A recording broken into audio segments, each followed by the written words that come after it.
Hey everyone, welcome back to your daily news recap. Let's dive right in.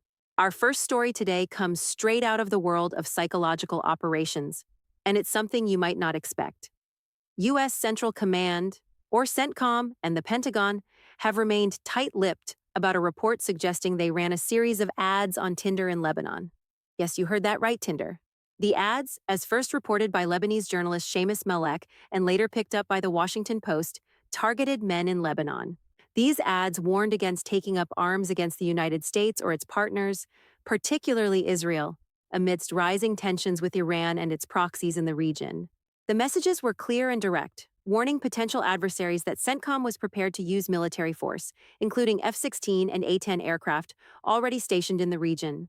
One of the ads stated, "The United States will protect its partners in the face of threats by the Iranian regime and its proxies," while another urged, "Do not take up arms against the United States or its partners." Interestingly, the ad also mentioned supersonic A-10 Thunderbolt fighters, which, as we all know, don't actually exist. When approached for comment, CENTCOM and the Pentagon both declined, citing a policy against discussing psychological operations. However, an unnamed spokesperson for CENTCOM reportedly told TechCrunch that while they wouldn't comment on the record, they didn't dispute the report either. Tinder, on the other hand, was quick to pull the ads, saying they violated the platform's policies on violent and political messaging. Next up, we have some escalating tensions between Russia and the United States. Russian Foreign Minister Sergei Lavrov has issued a stark warning to the U.S., stating that it's playing with fire by even considering supplying Ukraine with long-range missiles capable of striking deep into Russian territory. Lavrov cautioned that the U.S. shouldn't assume it's safe just because it's across the ocean, implying that such a move could have global consequences. Lavrov also mentioned that Russia is making adjustments to its nuclear doctrine in light of these developments. This comes after a report from Politico, which claimed that top Ukrainian officials are in Washington, D.C. this week, reportedly presenting a list of long-range targets within Russia to U.S. national security officials. Ukraine's President Zelensky has been pushing for the U.S. to lift restrictions on the types of weapons and targets Ukraine can use, arguing that there should be no limitations when it comes to defending against Russian aggression. It's a tense situation that's only getting more complicated as both sides dig in their heels.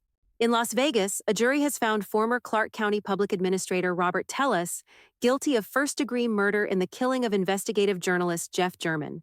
German, known for his reporting on political corruption and organized crime, was found stabbed to death outside his home on September 3, 2022. The investigation quickly pointed to Tellis, who had been the subject of several of German's critical articles. Prosecutors presented compelling evidence during the 9-day trial, including DNA found under German's fingernails that matched Tellis. Despite his defense team's argument that there was no direct evidence linking him to the murder, the jury was unanimous in their decision, finding the murder to be premeditated. Tellis now faces a minimum of 50 years in prison, with the possibility of life without parole. It's a tragic reminder of the dangers journalists face when exposing the truth, and a significant victory for justice in this case.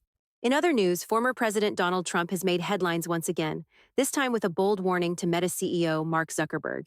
In an upcoming coffee table book titled Save America, set to be released on September 3rd, Trump claims that Zuckerberg could spend the rest of his life in prison if he does anything illegal during the 2024 presidential election. In the book, Trump shares a picture of himself with Zuckerberg, captioned with claims that Zuckerberg had been plotting against him, despite outwardly showing support.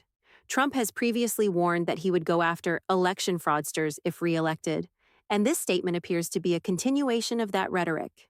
This warning comes just days after Zuckerberg expressed regret for not being more vocal about government pressure to censor COVID-19 content in 2021. He also mentioned that he does not plan to donate to any groups supporting electoral infrastructure in the upcoming election, aiming to avoid the appearance of bias. It's another chapter in the ongoing saga between Trump and big tech, and it's likely to keep the headlines buzzing as we move closer to the 2024 election. Finally, in a bizarre twist of legal and musical drama, a federal judge in New York has ordered Martin Shkreli, the former CEO of Turing Pharmaceuticals, to surrender all digital copies of the one-of-a-kind Wu-Tang Clan album, Once Upon a Time in Shaolin. Shkreli had previously forfeited the physical album to the government after his 2017 conviction for securities fraud, but it seems he retained digital copies.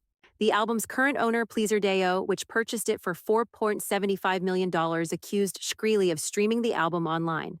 U.S. District Court Judge Pamela Chen sided with Pleaserdeo, ordering Shkreli to turn over the digital files by Friday and file an affidavit detailing any distribution and profits made from the album. That's all for tonight's news update. Thank you for joining us. We'll continue to monitor these stories and bring you the latest developments. Stay safe, stay informed, and have a good night. If you enjoyed this video, don't forget to hit the like button, share it with your friends, and subscribe to the channel.